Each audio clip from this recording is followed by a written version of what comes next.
Hello everyone, welcome back to Scrambled Eggs, a podcast you'll hear only if you're lucky. Updating you on adulting topics every Friday. I'm Zoe. I'm Kingsley.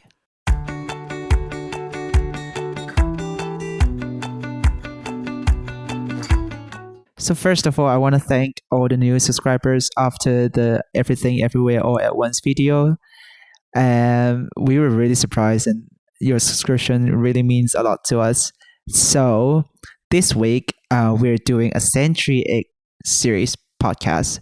So we're going to discuss something really controversial. And this week's topic is some sort of like a continuation of the Everything Everywhere All at Once movies discussion. So we're going to speak in English. This week's our topic is existential crisis. I feel like the young generation, we all have this crisis when we're like graduate from high school or like university, or when we get our first full-time job. We always question ourselves, as in like, what's the meaning of life and why are we doing this? So today we're going to talk about the movie and its presentation of existential crisis, our own existential crisis, a philosophical approach to the meaning of life. And in the end, we're going to talk about how can we solve the existential crisis in our lives, and like, what does life mean to us?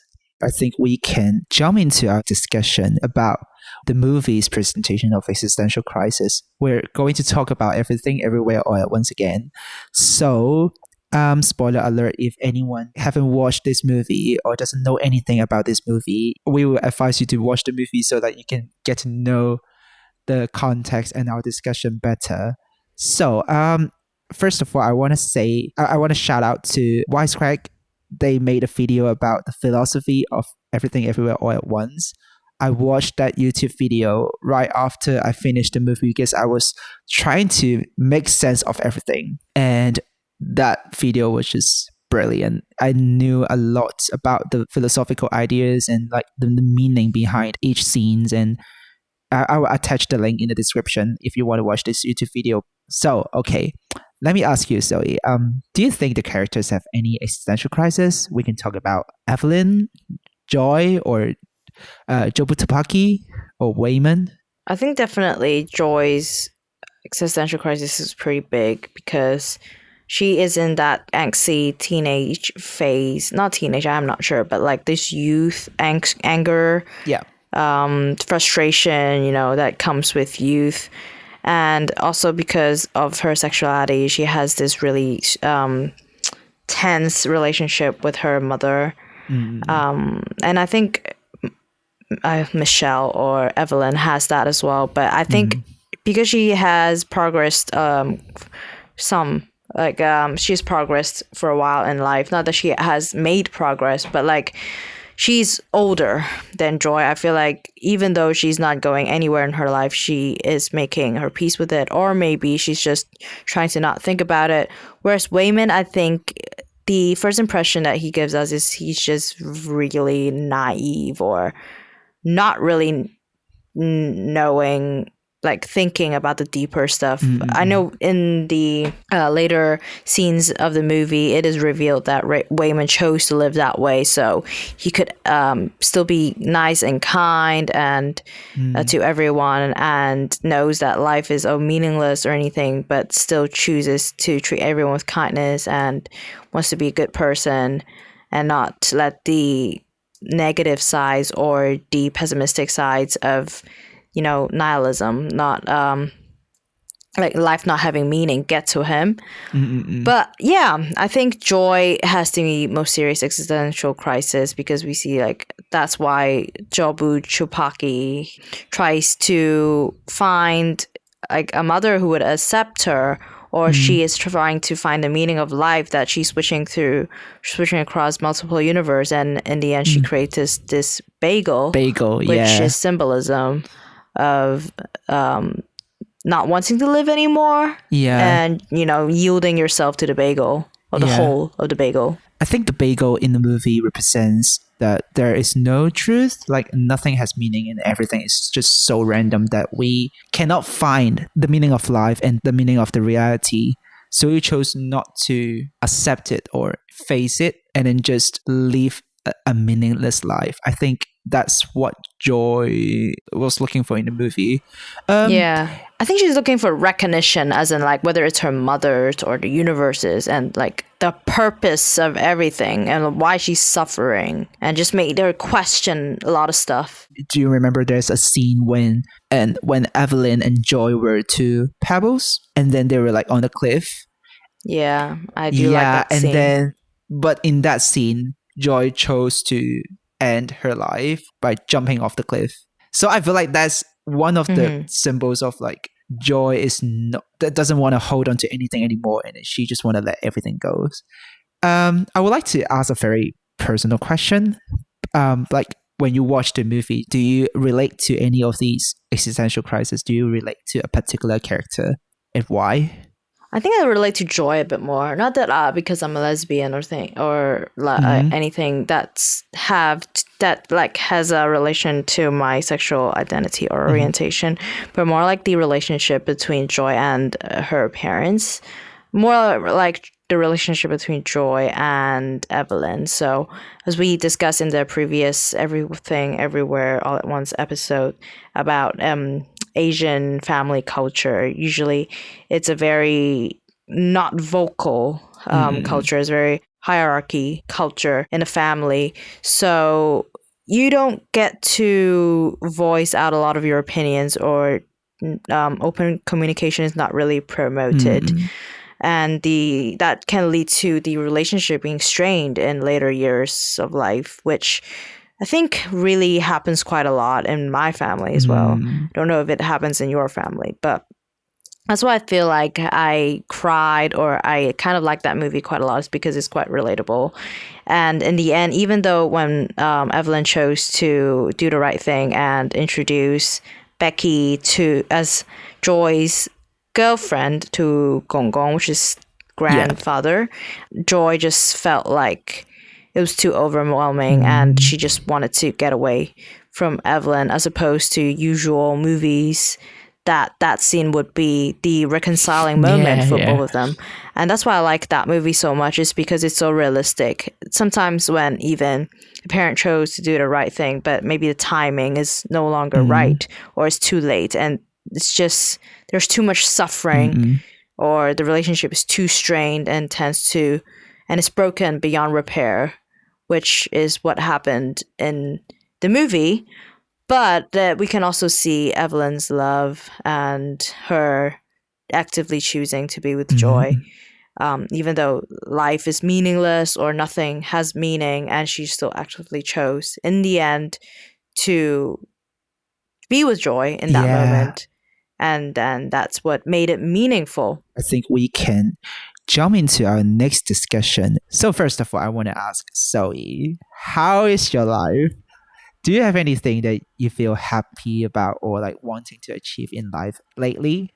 Well, lately, I don't think so. I've started looking on houses in the area that I'm living in. And not that I can achieve or have enough money to buy it or anything, but it's just something I would like to own someday, like my own house, my own safe haven. So I have started to look at some properties, and I don't know where I'll be settling down just yet. So, but out of curiosity, and I just know that it's a huge sum of money that I won't be able to earn until, I don't know, in 10 years time minimum. And right now I'm still struggling to even buy eggs, and I haven't had steak for a long time. So yes, I'm not too happy. So life-wise, well, it's okay, but it could be better. Okay, so a little bit of Zoe's context. Zoe is currently living in a town, and she's working a full-time job, but I guess we can say like this full-time job is supposed to be a 1-year work experience. So she's not quite sure of what's her next step is, like whether she will stay in this town or move to another city or whatever. She's not quite sure about like getting a place to stay in or like where to settle down. I feel like I have that kind of problem as well. I'm going back to study master this September. I feel like student life is such you don't need to think about anything, you just need to study, and then comparing to an adult life, that is way easier. But I feel like the topic of where to stay or like where to settle down, where to start my career is really something that I'm searching for at the moment. So I feel like that's my existential crisis at the moment. But do you think you have any plans for the future, Zoe? Well, I don't have any immediate plans. I have long-term plans, but I don't think I have immediate plans. For example, like if everything goes well, I would like want to get like settled down, like maybe in my 30s, like probably have a family or at least get married around 30. Don't know how I feel about children currently. Like I don't hate them, but I don't like them particularly either. I mean, I do like children, but it's just the responsibility is a lot. And once you become a parent, there's no like opting out. So it's a really serious thing to think about and a serious responsibility. So right now I have a lot on my mind and I don't really want to think about that just yet. But yeah, long-term wise, I think I do want to get married and have a family, at least of like 2, like with my partner, potentially children, but definitely dogs and cats. That's something I want. And yeah, just as I mentioned, probably a property that I own. So it's like kind of like something to fall back on. Like, you know, at least I'll have a roof over my head. Anything goes wrong or goes bad. And I think that's some kind of stability that I want. Financial stability as well. And probably some kind of freedom to do something that I like without having to be confined by the likes of my job or the likes of, I don't know, my spouse or the likes of anyone. Of course, I'm not talking about like freedom to cheat or, you know, causing harm on others, but freedom to do something that I like occasionally, like maybe go out for a nice meal without having to worry about the price and things like that. I feel like that's quite I don't know whether it's negative to say this word, but it's kind of like a typical and like stable life that everyone is looking for. Like I would also love to have my own property and maybe someday I will find a partner or like having the chance, the opportunity to do things that I love, just like what Zoe said. Are we boring? Like, I don't know. Like when we were young, I think we have great dreams to achieve great stuff and like want a lot of money. But I don't mind having a lot of money, but I don't think what I can do with that money. I was just talking to my mom today about like how now I can save up some money, but like when I see the increase in numbers, I was like, oh, that's great. Like I'm happy about that. But at the same time, I don't have like a desire to buy things. I don't have a list of things I want to purchase or things that I need or want that every time the money goes up that I can use on. So that's like, even if I can save some money up now, I don't feel that satisfaction that it's supposed to have. Like I know saving money is like saving up is like a good habit to have, and it's good to save up for like a rainy day or future purchases, maybe like my house or something, or like mortgage or anything, something like that. But it's just, I think money, like once you reach like a certain level of financial stability, even more money is not going to make you happier anyway. So as opposed to when we were younger, we want like a big house, we want a lot of money. I think now we just want to have the freedom and happiness that comes with financial stability, but not massive wealth. Yeah. I feel like financial stability is definitely one of the things that we all young adults are looking for. Because like, I feel like with the financial stability, we can do a lot of things that we want. Like for me personally, I love architecture. I'm currently an architectural assistant. But then other than that, I'm also doing a podcast with Zoe. I'm also making some music. I feel like these 3 things are the dreams that I want to achieve in life.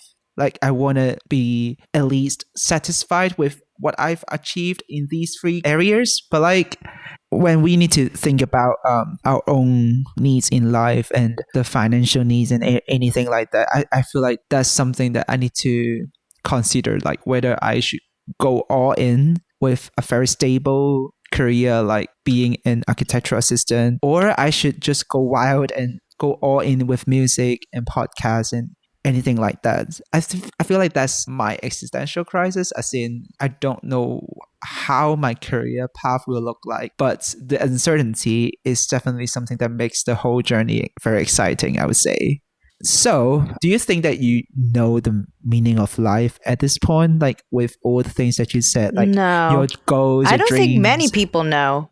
I don't know anyone knows, because even for people who think they know what they know about life, they could be wrong.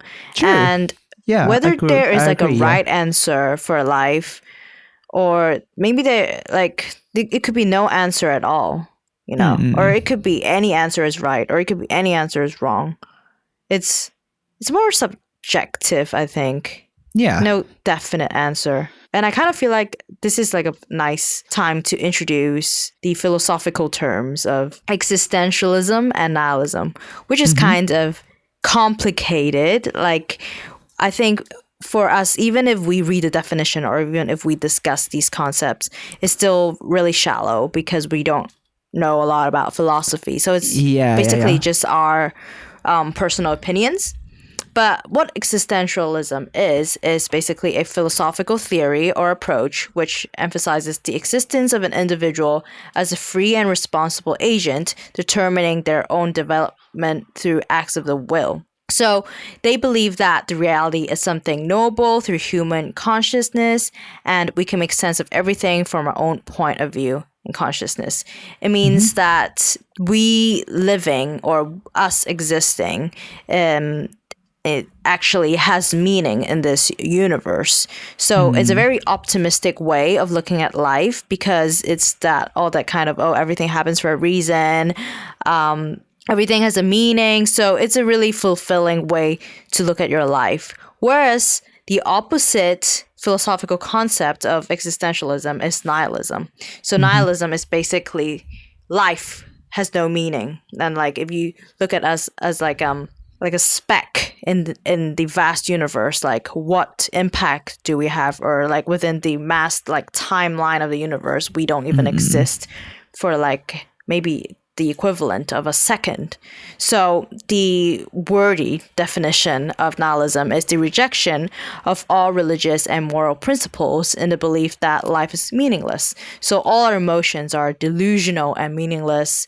It's like when we've achieved something we feel like we're happy about, or when we're spending time with people we feel happy about, but like we are just too tiny and too unimportant in this universe, that this kind of emotions seems to be, you know, not real or delusional, or it doesn't really matter at all. So it's very pessimistic to look at life, but at the same time, I don't think there's like a right or wrong way to look at life. It's just which ideal you're leaning more into, and whether you choose to pursue your life that way. There's really no right or wrong. So in terms of nihilism and existentialism, I think this movie has a pretty clear theme on that, apart from the Asian generational trauma and family side that we've discussed. So, you know, the time when Evelyn can jump through different universes, or the time when Evelyn, you know, like the worst version of Evelyn, you know, not knowing anything or not doing anything great with her life, but her life is so meaningless in that version of her life, but she still chose to, you know, be with Joy, or chose to let her go, but then still chooses to be with Joy. And, you know, just it's like we're seeing an Evelyn that's actively choosing to do something meaningful or fulfilling with her life, even though what Wayman said before, that version of Evelyn is the most terrible version of Evelyn, the worst one, because she has not achieved anything. So basically, I think that version of Evelyn is trying to make something out of nothing. And I think her way of trying to make her life more meaningful is a very good representation of what existentialism is like. And then when we are talking about nihilism, it's when Joy created that bagel. So Jobu Chupaki, I think, I don't know how to pronounce her name, but when she is flicking through all these universes and multiverses, and then she's suffering a lot because of her mother, because of everything else, she just doesn't want to live anymore, and she feels like life is so meaningless, and that's why she created this bagel, and she can yield to it. And that is a really good representation of what nihilism is like. It's just like she doesn't want to live anymore, and even if she has a relationship with Becky, or she has a relationship with her mother or her father or anyone else, it doesn't matter to her because everything is meaningless. And she just wants to get sucked into that bagel.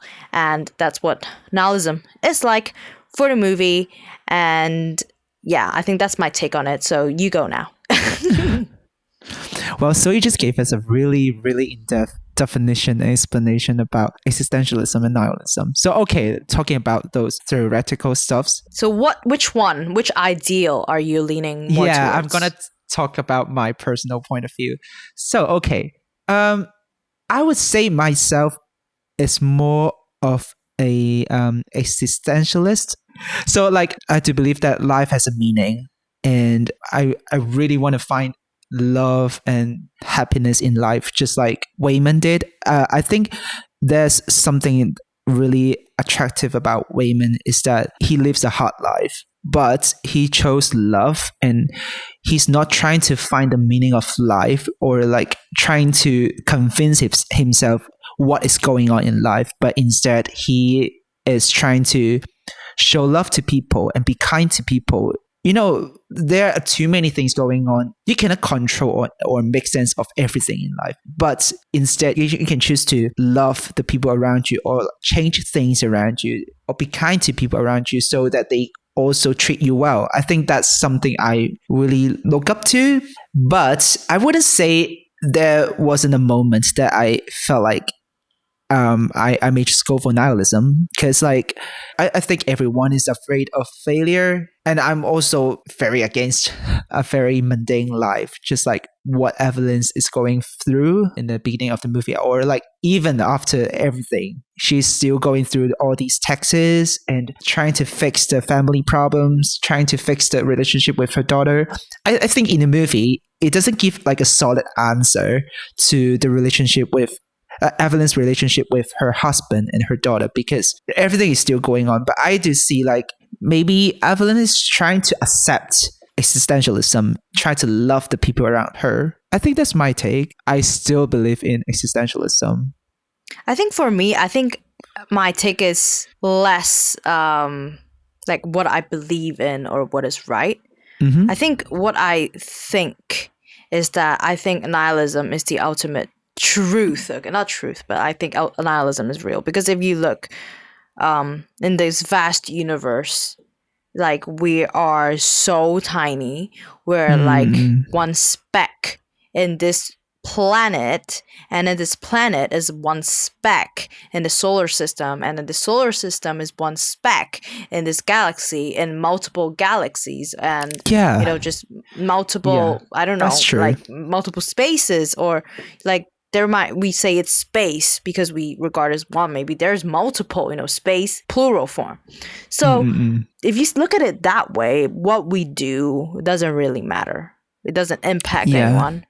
You can say, okay, climate change impacts the planet in the long run. So, like, or you can say, like, okay, it does impact. But if you look at it on such a big scale, as in like universe and space-wise, whether planet Earth continues to exist, it doesn't really matter to the whole universe. Yeah, from our view, if planet Earth cease to exist, then it would be a big thing for us, because that's the only planet we can live on currently. So that would be the end of the world for us. But if you look on like in the scale of the whole universe, like space, I don't think that matters. We don't know if there's afterlife. We don't know if there's like, you know, nirvana, or if there's like a cycle of life, or if I'm going to be reincarnated as like a cockroach or a worm in my next life. I don't know. If we were to think about life in such a way that the years that we are living right now are the only years that we're going to exist, then I would want to maximize the time that I consciously know that I exist into doing something, you know, that's worthwhile. but I don't want to live my life thinking that, oh, nothing matters, Everything so doesn't I'm matter. doing nothing. Yeah. Because I think there's a really negative way to live my life. So I think when I do something, it's not like, oh, I want to make an impact, or I want, to change something. That's what existentialism is about. Like, oh, it's meaningful. I don't, when I do something, I don't think about that. I think about what I want, as in like how to make it less, wasteful of the time that I'm here. Yeah, I think when you talk about nihilism, it's like a bigger picture of like what's going on in the world, like in the universe. Just like when you study metaphysics, like Zoe and I also study physics in high school. When we talk about like the ultimate ending of the universe is the Big Bang Theory. It's like everything will explode and then everything will be destroyed. The whole universe will return to a default setting. I don't know how to explain this thing, even though I studied it before. But there's one line in the It's either the universe continues to contract or the universe continues to expand. Yeah. It's like up to a point that maybe everything will just disappear or like doesn't exist. Like all the humanities and art and everything that we created, everything that we valued, happiness, relationship with our family, relationship with our friends and lovers, and everything will be like all go meaningless. I feel like that's what Zoe was trying to say.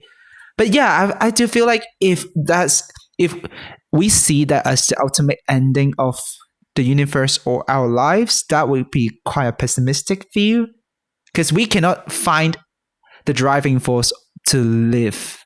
I think what I was trying to say is that I don't care about the ending. Like, I don't care about what happened before. I don't care about the ending. I don't care about the impact. I just want to focus on the experience that I have while I'm consciously living, like in existence, because I don't know whether I'll have the chance to exist consciously again. So I would like to maximize my time doing something rather than thinking about like the end or whether it's impactful or not. So I don't really care if the universe is going to contract or expand or explode or something. I don't care about that. Just live the moment. So I do think nihilism has its ways, and I do kind of believe in nihilism, but I don't really care about that much to show like that theory doesn't bother you. For that ideal to dictate my life. Okay, so we talk about a lot of things about existentialism, nihilism. I think it's time to introduce some solution to existential crisis. There's a theory by Albert Camus. He talked about how to deal with the absurd reality, and I think that's a really interesting point of view. And I want like audience to think about it too. So basically, he suggested there are 3 ways to deal with existential crisis or like understand life a little bit better. So the first one is the end of life, or just ending alive. It's just like you're sucking into the void of bagel in the movie. Once you got sucked into the bagel and then you're like, I don't care anymore. That's the first option. Okay, remember. The second one is going for a religion. So when maybe you choose to believe in some sort of like supernatural or like spiritual thing, you may find peace or like calmness, anything. That's the second option. And the third one is some sort of on your individual level. So you're searching for the meaning of life from your point of view, and then like you choose to believe in what you see or you experience.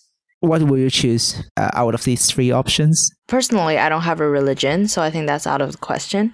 And I don't think I have reached that point where I want to end my life yet. But I also don't have like a full recognition or, like that passionate search for the meaning of life. As I mentioned just now, I think my approach towards all these things is just indifference.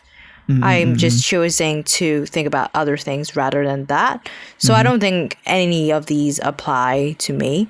And I don't think there is really a solution for existential crisis, because I don't think it is a problem to begin with. And even if it's a problem, I don't think it is something that you can provide a solution with. Yeah. I think you can, give yourself some comfort into thinking about different things and think about existential crisis in a different way. But I don't think there is an ultimate solution. Maybe not even in death, It's quite a complex thing. Yeah, in our previous discussion, in one of the episodes, we talked about truth or lies.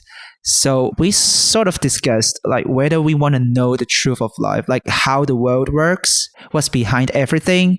I think that's kind of like a similar concept to like searching for the meaning of life, because you're trying to make sense of everything, but knowing the reality doesn't make you feel happy at all. Maybe you feel happy about knowing everything, but personally, I don't think I'll be happy about it. People do say knowledge is a curse, though. Yeah. Like when you know too much, and say ignorance is bliss. So yeah.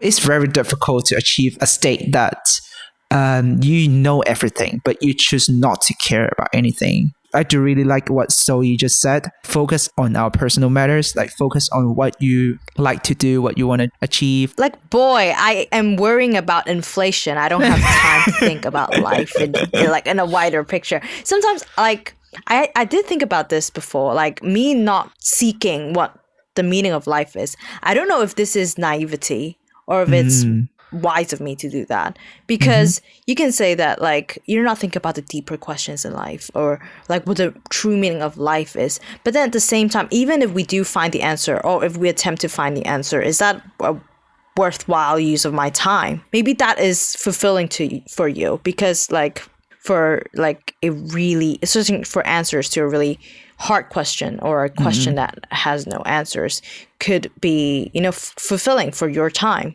But I don't think that would be the approach I want to go for. Yeah. And I think at the end of the day, even we're in different situations than we expected, or like because of different choices that we made, we ended up in different situations. We will always find a way out. Just like in a movie, like even if you're in a universe with hot dog fingers, you cannot play the piano. You can also like play with your feet. That's really ridiculous, but I think that makes sense.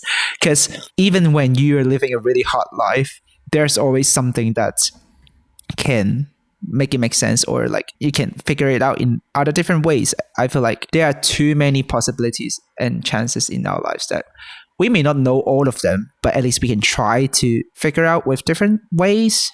Yeah. And I think not to regret any decisions, or like to think about, oh, what if I did that thing?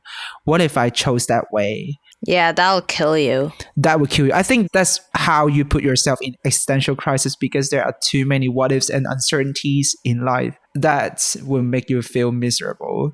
I think the conclusion I drew from today's discussion is that when we think, we suffer. So let's just not think. And about the bagel, like people are thinking about whether they should escape the bagel or yield to it. I would say just eat the bagel. Spread some cream cheese on it and eat it. I think that's the best way you can, like the best thing you can do with a bagel. I would love to put some smoked salmon in it as well. Cream cheese and smoked salmon goes so well on a bagel. And you need to toast a bagel to make it slightly crunchy, and that's the best way. So I think that's the best thing you can do with a bagel. That's a really interesting way. I didn't expect this. I didn't expect we would end up doing this conclusion in this way. Because a bagel is supposed to be eaten. It's food. Yes. Wow. Okay. And so that's the conclusion of today. Yeah, that's Eat the bagel. That's very inspirational. Honestly, like I really think that genuinely. Yeah. So, okay. So hope you like this podcast. And if you have any other topics that you want to talk about, or like any movies you want us to review, or like any adulting topics that you want us to share, please drop a comment or like send a message to us, an email to us, and we look forward to your messages and love and everything. Yeah. So we'll see you in the next episode. Yep. Bye. Eat the bagel. Bye. Bye.